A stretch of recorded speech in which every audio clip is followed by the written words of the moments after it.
femmes que je vais vous adresser. J'adresse à toutes les femmes donc le même message. Comme je dis toujours, les femmes, nous sommes le moteur de nos familles. Les femmes, nous sommes le cerveau de nos familles. Et Dieu nous a donné des capacités illimitées. Donc, des capacités que nous pouvons utiliser, exploiter pour le développement de nos familles, pour le développement du monde entier et de notre environnement.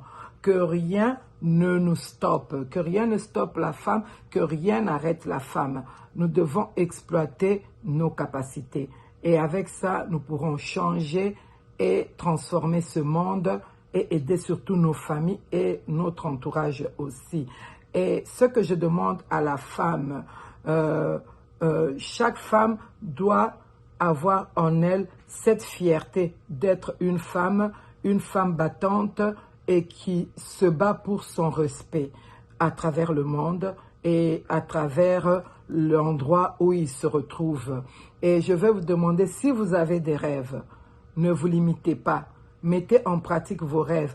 Planifiez vos rêves et mettez-les en pratique. N'abandonnez pas, que rien ne vous arrête. Ça, c'est un grand conseil que je donne toujours aux femmes. Une autre question de Aura Magazine m'a demandé aussi est de savoir si mon pays, le Congo, me manquait. Ça, je souris un peu parce que, évidemment, mon pays me manque. Le Congo me manque beaucoup, ça c'est sûr. Surtout quand il fait trop froid, la chaleur de l'Afrique me manque.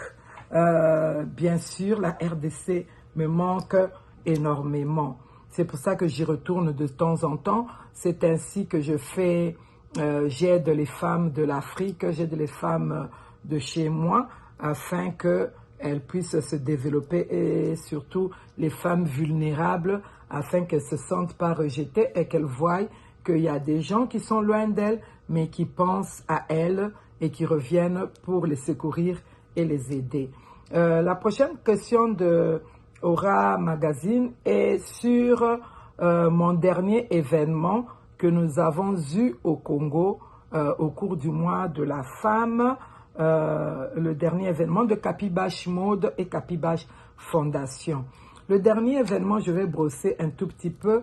Nous avons choisi d'aider la femme ou les femmes marginalisées qui ont été victimes de guerre, qui ont été victimes de leur genre à cause des violences qui se passent dans l'Est du Congo. Et les femmes à mobilité réduite ou des gens vivant, des femmes vivant avec handicap. Donc, nous avons choisi d'aider ces femmes-là. La plupart d'entre elles ont eu le courage de retourner à l'école et de faire une formation en coupe et couture pour s'occuper de leurs enfants. Et j'encourage cela. Nous avons Target, où nous avons pris 4 écoles que nous avons identifiées. Et de ces écoles-là, nous avons eu des concours, des contestants, des femmes que nous avons choisies pour participer au concours.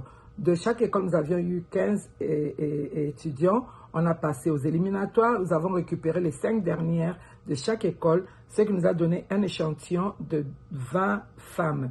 Et de ces 20 femmes, nous avons eu la finale du concours le 13 mars. Je me retrouvais donc en Afrique, à Goma, dans l'est du Congo, où nous avons eu ces femmes-là qui ont fait la compétition pour présenter leurs vêtements qu'elles ont créés et qu'elles ont imaginés. Nous avons fourni à ces femmes-là des tissus, des fils, des moyens pour pouvoir créer ces modèles-là, créer ces vêtements-là. Ça a été une très belle